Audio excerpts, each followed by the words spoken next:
What's the #1 thing you grill in the summer? For us, it's surprisingly not burgers, it's kafta.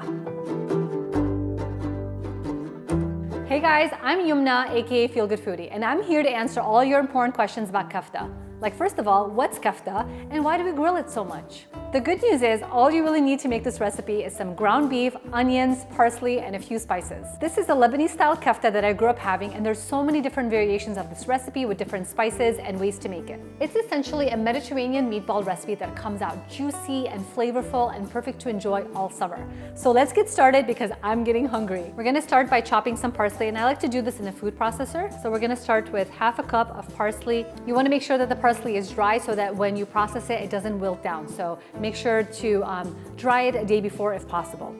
All right, that's all we need. So we're gonna take the parsley that we just processed and throw it back onto the plate. Don't worry if there's some of it left over. Next, we're gonna take a small onion and we're just gonna trim off the ends. And then you just wanna cut them in about half. So just quartering the onion and throwing that in the food processor. We'll process that for just about 30 seconds to break down the onions. And don't worry if you don't have a food processor, you can just chop the onion by hand and chop the parsley by hand as well and then mix everything together. I do like doing it in the food processor because it makes it a little bit easier. So I'm gonna transfer the parsley back into the food processor, and you can use flat leaf parsley or curly leaf parsley, which is more traditional.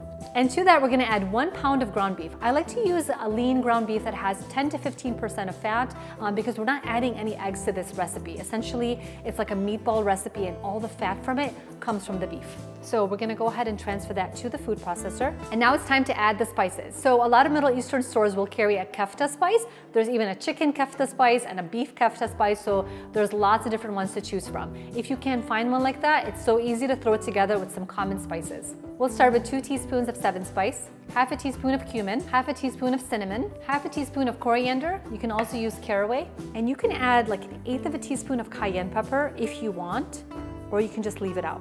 Finally, just some salt and pepper. I like to do half a teaspoon of salt and 1/4 of a teaspoon of black pepper. Now we're gonna pulse the beef with the parsley, onions, and spices just until combined. You don't wanna overmix it because that can create really tough, chewy meat after it's cooked.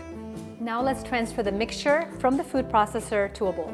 Now we're gonna take the mixture and form it into meatballs. But what's different about kafta versus meatballs is the shape of it is an oblong shape versus a round shape. So just take some of the mixture with your hands and you can first form it into a ball like this and then roll it around to form it into an oblong shape. And if you're grilling these outside, you can add them to a wooden skewer. We're just gonna use an indoor grill today, so it makes things a little bit easier and there's no need for that skewer. And this is what you're looking for. So we're gonna continue, and this mixture should make about 8 kaftas. All right, we've got a plate full of the kafta. Now it's time to cook them. And I'm just gonna place them right on the grill pan. While the kafta is cooking, we're gonna go ahead and make the Lebanese rice that goes perfectly with this. This is vermicelli, so we're gonna go ahead and cook until nice and browned.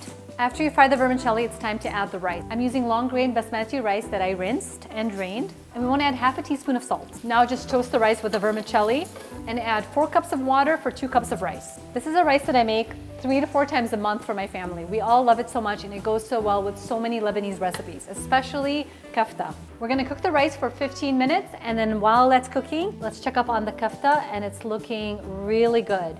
All right, it's time to plate it. So you can have this as is by itself with a salad, in a pita, and my favorite way to serve it is actually with Lebanese rice. So this is the rice that we just cooked, and I'm just going to take this and put it into a big serving platter. All right, and here's the kafta that we just cooked. So I'm just gonna go ahead and plate this on top of the rice. And this is the way I would serve it for a dinner party if I'm having some people over, so that everybody takes a little bit of the rice, a little bit of the kafta, and everyone's a happy camper. We're just gonna garnish it with a little bit of parsley. All right, and here's the final product of the Lebanese style kafta. This is such a great, easy recipe for the summertime. You can also make it all year long if you use an indoor grill pan, or you can even bake it in the oven. It comes out juicy, flavorful, and everybody always loves it. All right, time to dig in. Look how juicy that kafta looks on the inside. And the rice is nice and buttery and simple, and it just goes so well together.